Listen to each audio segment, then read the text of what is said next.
Hello guys, welcome back to another video. So today we are going to try this exfoliating foot mask. So we are going to try this exfoliating foot mask from Purederm. So I bought this sa Watsons and it retails for 199 pesos. So,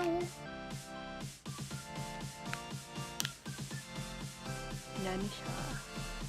So, the instructions, using scissors, cut open the package along the dotted line. Thoroughly cleanse your feet and wear the mask. Remove after 60 to 90 minutes and rinse off with water. Calluses start peeling off in 4 to 7 days after use.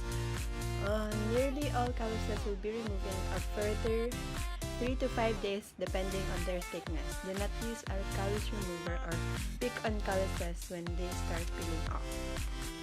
So, first, i-wash muna yung feet. So, I'll be right back.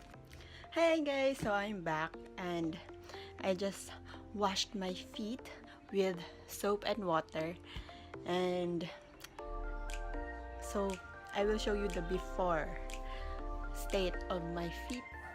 So ito na, ito siya. Then right side.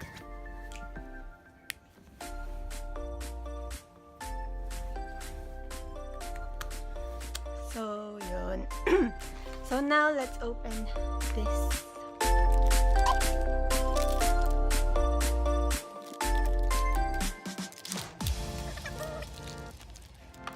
So, dalawang ganito.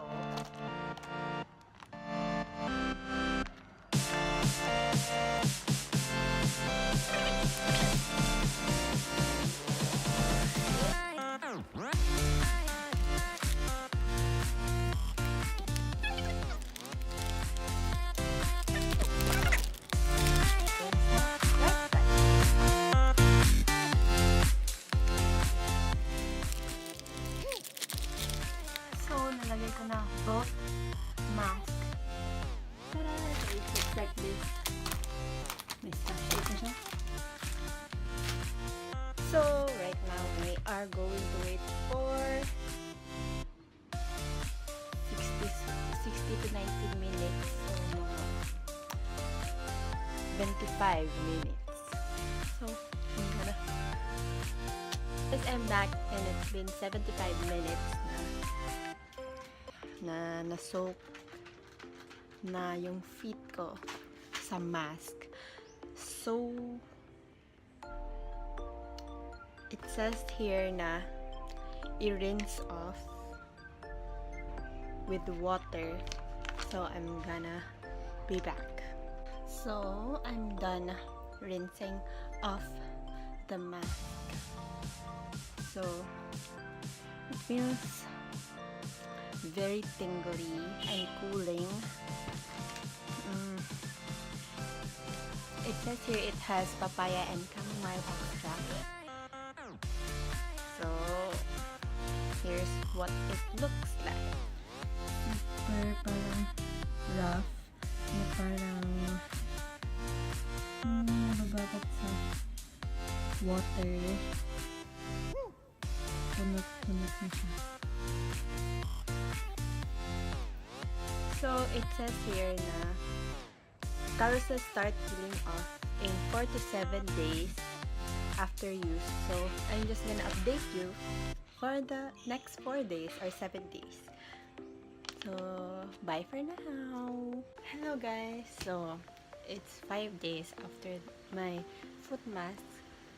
So, I'm going to show you an update sa feet ko.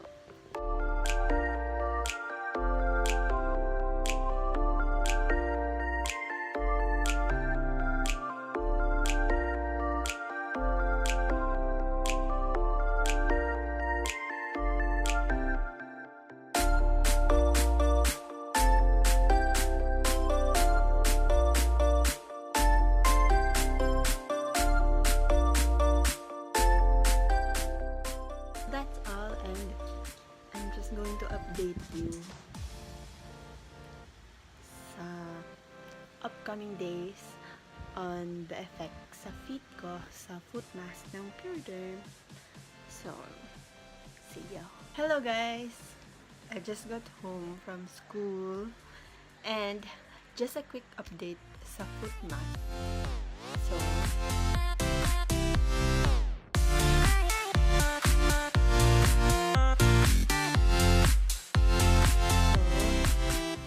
anyway, it's day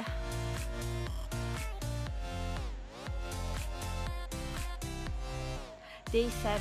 So 1 week after the foot mask, nagpipil na siya, pero super slow. So I'm just waiting na mapil na lahat, and after that, I'm just gonna update you. So, see you next time. So, hello guys. I'm back.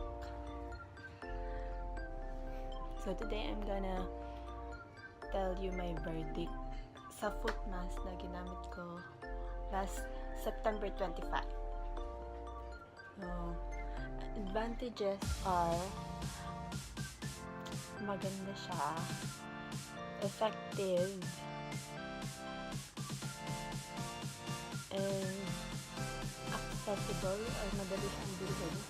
It's available sa Watsons, and I think Watsons is everywhere. So disadvantages naman, it's for me expensive since for students. Ako lang kasi bumili nun from my own pocket. So, $199 is, I think, a little expensive for me.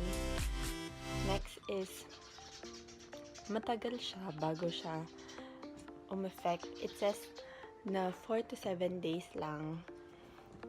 Pero, umabot na siya ng weeks para mag-start na mag-peel off ng mga kalyo.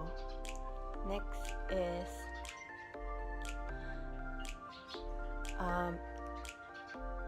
nakakahiya if yung makikita ng iba yung pagbabalat ng kalyo. So for me naman, it wasn't an issue because pagpapasok ako ng school, nagsasapatos lang naman ako. So, it's all covered. So, I guess that's all. So, this will be the end of my video. I hope you liked it. If you did, make sure to click the thumbs up button and don't forget to subscribe. And follow me on my social media accounts. Everything will be down below, and I will comment your video requests. So, thank you for watching.